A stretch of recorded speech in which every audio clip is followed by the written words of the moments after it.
ఓం శ్రీ గురుభ్యో నమ. ఓం శ్రీ మాత్రే నమ.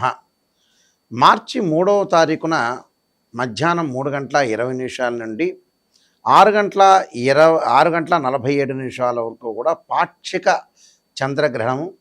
కొన్ని దేశాల్లో సింగపూర్, చైనా వంటి దేశాల్లో సంపూర్ణ చంద్రగ్రహణం అంటే కేతుగ్రస్తమైన చంద్రగ్రహణం మనకు మార్చి 3వ తారీఖున ఏర్పడుతుంది. మన భారతదేశంలో సహజంగా పాక్షికంగా కొద్ది స్పర్శ మాత్రమే కనపడుతుంటుంది. ఆ కొద్ది స్పర్శతోటి మన వాళ్ళు చాలామంది కూడా భయభ్రాంతులు చెందే అవకాశాలు అనేవి ఉంటాయి. కాబట్టి ప్రత్యేకంగా ఈ వీడియో చేయబడింది. సహజంగా సూర్యుడు చంద్రుడు మధ్యలో భూమి ఉన్నప్పుడు, చంద్రుడు రాహు దగ్గర కానీ కేతువు దగ్గర కానీ ఉన్నప్పుడు మనకి చంద్రగ్రహణం అనేది ఏర్పడుతుంది. ఇది కేతుగ్రస్త పార్షల్ లూనార్ ఎక్లిప్స్ అంటాం మనం. ఈ పార్షల్ లూనార్ ఎక్లిప్స్ వల్ల ఎలాంటి ఫలితాలు రాబోతున్నాయి అంటే 320 దగ్గర నుంచి 647 వరకు కూడా గ్రహణం ఏర్పడుతుంది.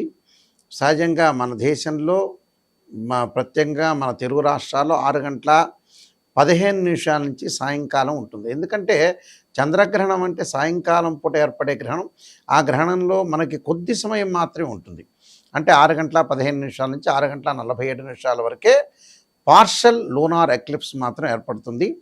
ఈ చంద్రగ్రహణం యొక్క ప్రభావం వల్ల ద్వాదశ రాశుల వాళ్ళకి ఏ విధంగా ఉందో ఒకసారి తెలుసుకుందాం. ఈ గ్రహణం వల్ల తులారాశి వాళ్ళకి, వృశ్చిక రాశి వాళ్ళకి, మీనరాశి వాళ్ళకి, మిథున రాశి వాళ్ళకి అనుకూలమైన ఫలితాలు అనేవి జరుగుతాయి.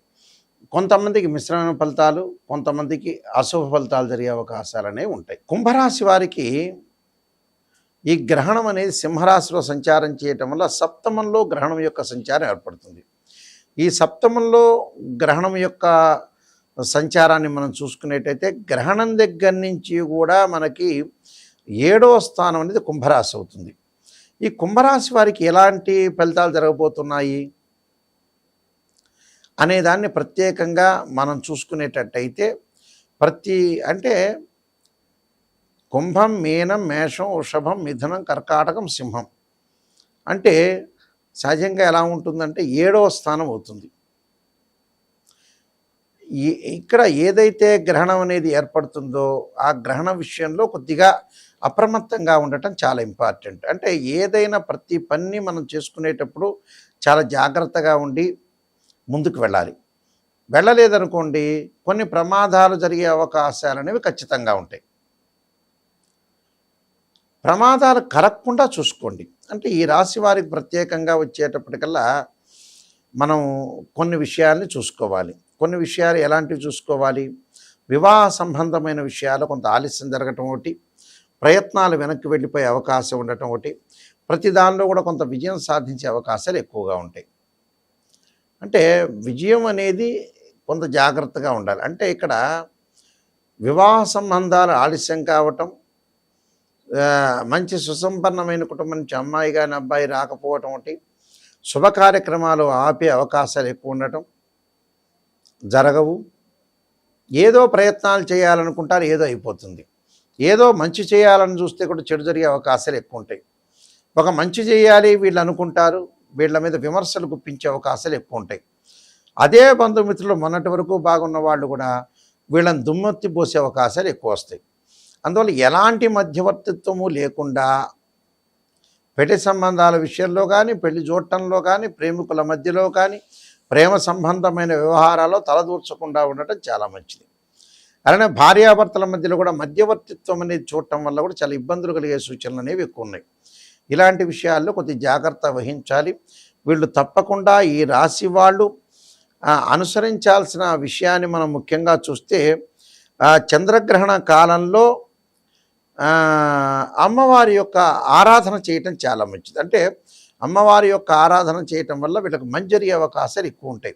ఎలాంటి మంచి వాళ్ళు ఎలాంటివి జరుగుతాయంటే చంద్రగ్రహణ కాలంలో ఓం శ్రీం హ్రీం శ్రీం కమలే కమలాలయ అనే మంత్రాన్ని చక్కగా చదువుకోవాలి. లేకపోతే ఈ మంత్రం కాకపోతే మహాదేవే చే విష్ణుపత్ని ధీమే తన్నో లక్ష్యం ప్రచోదయాత్ అనేది మంత్రాన్ని, ఓం శ్రీం హ్రీం హ్రీం అనే మంత్రాన్ని చదువుకోవాలి.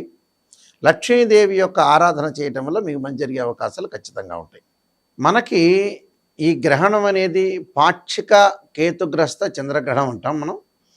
ఈ పాక్షిక కేతుగ్రస్త చంద్రగ్రహణము యొక్క దోషం పోవాలంటే కొన్ని రాసుల వాళ్ళకి అనుకూలంగా ఉండదు, కొన్ని రాసుల వాళ్ళకి అనుకూలంగా ఉంటుంది. అయితే ప్రధానంగా మనకి అనుకూలమైన రాసులు ఏమిటి అని అంటే, నేను ఇందాక చెప్పినట్టుగా తులారాశి వాళ్ళు, వృశ్చిక రాశి వాళ్ళు, మీనరాశి వాళ్ళు, మిథున రాశి వాళ్ళకి అనుకూలంగా ఉంటుంది. మిగతా రాసుల వాళ్ళు అనుకూలం లేని రాసులు మిగతా రాసులు ఉన్నాయి కాబట్టి మధ్య రకంగా ఉండే రాసులు, చెడు రాసులు, వీళ్ళందరూ కూడా ప్రధానంగా చెడు రాసులు అనంటే గ్రహణం ఏ రాశిలో పడుతుందో దాని యొక్క ప్రభావం అనేది ఎక్కువగా ఉంటుంది. సింహరాశిలో ప్రభావం ఉంది కాబట్టి సింహరాశి వాళ్ళు కొంత ఆరోగ్యపరంగా ఇబ్బందులు కాకుండా, వాహన ప్రమాదాలు జరగకుండా, ఎలాంటి కీడులు జరగకుండా కొద్దిగా జాగ్రత్త వహిస్తే సరిపోతుంది. ఈ రాశి వాళ్ళు ప్రత్యేకంగా చంద్రుడు యొక్క ప్రతిబింబాన్ని, అలానే సర్పానికి సంబంధించిన ప్రతిబింబాన్ని దానం చేయటం చాలా మంచిది. అలానే ఈ గ్రహణం రోజున జపం చేసుకోవాలి, సర్ప జపం చేసుకోవడం చాలా మంచిది. అలానే క్షీరపుత్రాయుధి అమృతతత్వాయుధిమే తన్నో చంద్ర ప్రచోదయాత్ అనే మంత్రాన్ని చదువుకోవాలి. దాని తర్వాత నేను చెప్పినట్టుగా బియ్యం కానీ, ఒడ్లు కానీ, రెండు రజిత సర్పాలు కానీ దానం చేయాలి, చేస్తే మంచిది. అలానే ఇక మిగతా రాసుల దగ్గరికి మనం వస్తే 12వ రాశి అయిన కర్కాటక రాశి వాళ్ళు 2 రాగి సర్పాలను దానం చేయటం, ఆ సర్పంను ఏదైతే ఆ గ్రహణం రోజున తప్పకుండా ఓం నమః శివాయ పంచాక్షరి చేయటం,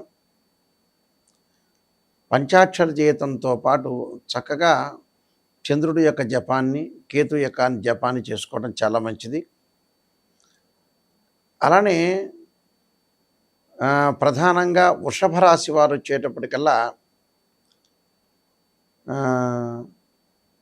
వాళ్ళు చేయాల్సిన పని ఏమిటి అని అంటే, రవి చంద్రుల యొక్క ప్రతిబింబాలు దానం చేయటం,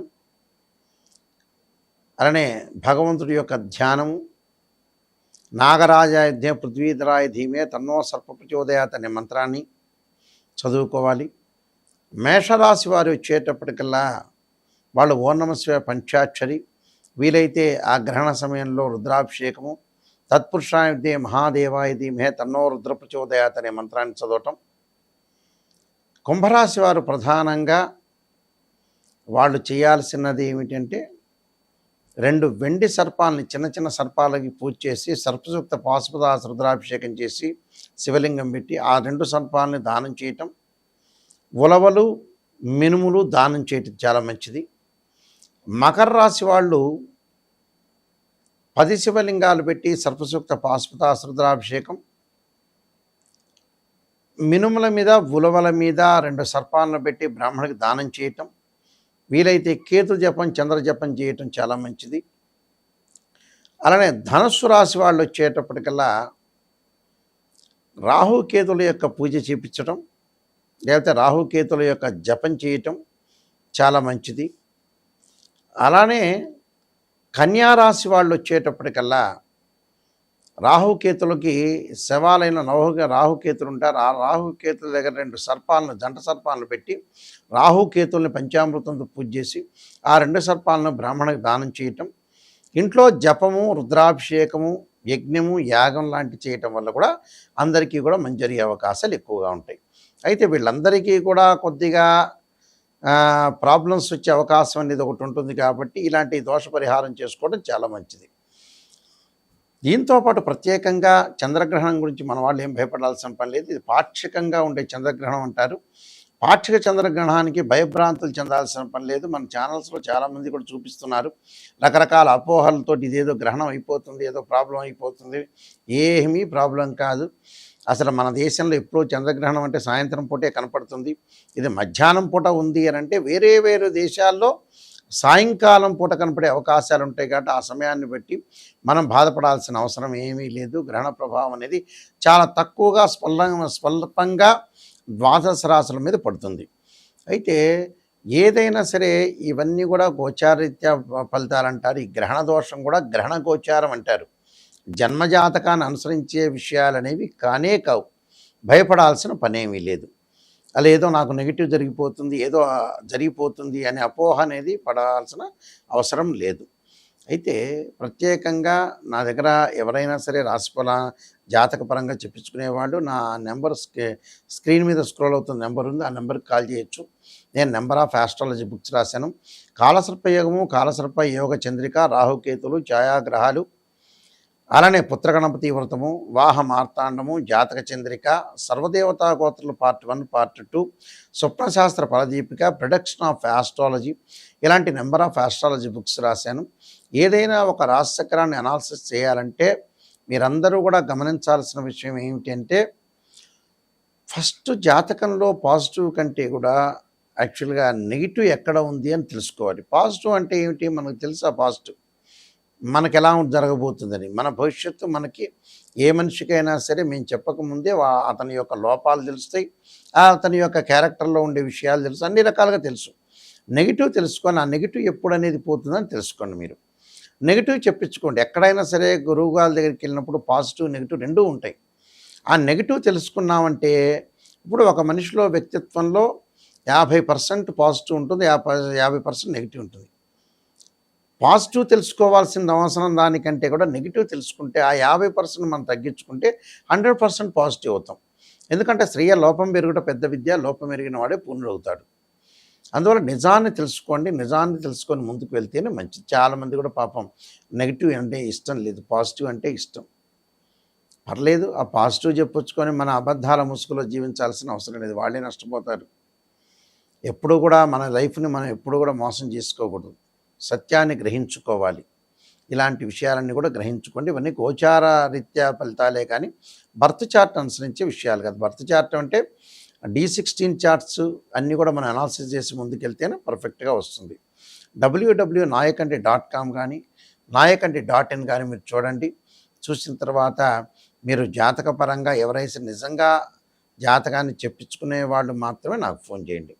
బాగుపడాలి, నిజం తెలుసుకోవాలనే వ్యక్తులు మాత్రమే ఫోన్ చేయండి.